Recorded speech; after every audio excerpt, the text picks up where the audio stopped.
सातारा लोकसभा महायुतीचे उमेदवार उदयनराजे भोसले यांच्या प्रचारार्थ आज कराडमध्ये पंतप्रधान नरेंद्र मोदी यांची सभा होणार आहे आणि भाजप पक्षाकडून या सभेची जय्यत तयारी करण्यात आली आहे। तेव्हा या ठिकाणचा आढावा घेतला आमचे प्रतिनिधी तुषार तपासे यांनी।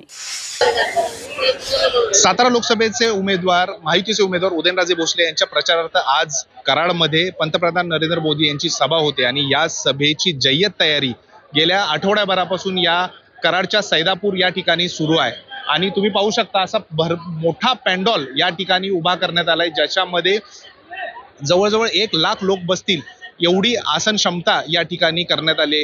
त्याचबरोबर मोठ्या संख्येनं या ठिकाणी पोलीस बंदोबस्त देखील तैनात करण्यात आलाय। जिल्ह्यातील सगळं पोलीस दल या ठिकाणी आणण्यात आलेलं आहे आणि या पोलीस दलाच्या वतीनं या ठिकाणी तपासणी करूनच प्रत्येक व्यक्तीला आतमध्ये सोडलं जात आहे।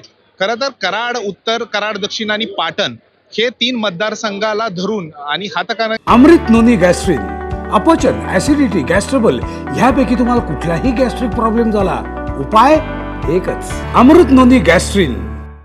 जो भाग आहे त्या गोष्टीचा धरून या ठिकाणी ही सभा घेतली जाते।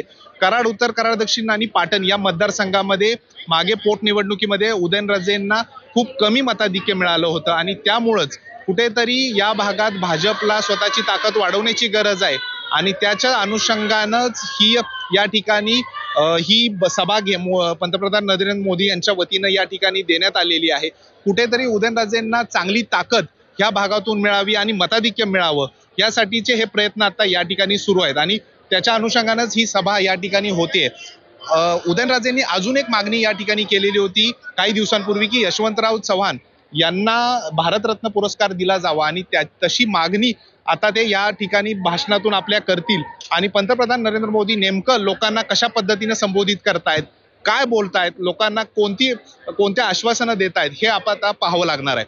व्हिडिओ जर्नलिस्ट अनुराग दिवारसह तुषार तपासे, झी मीडिया, कराड, सातारा।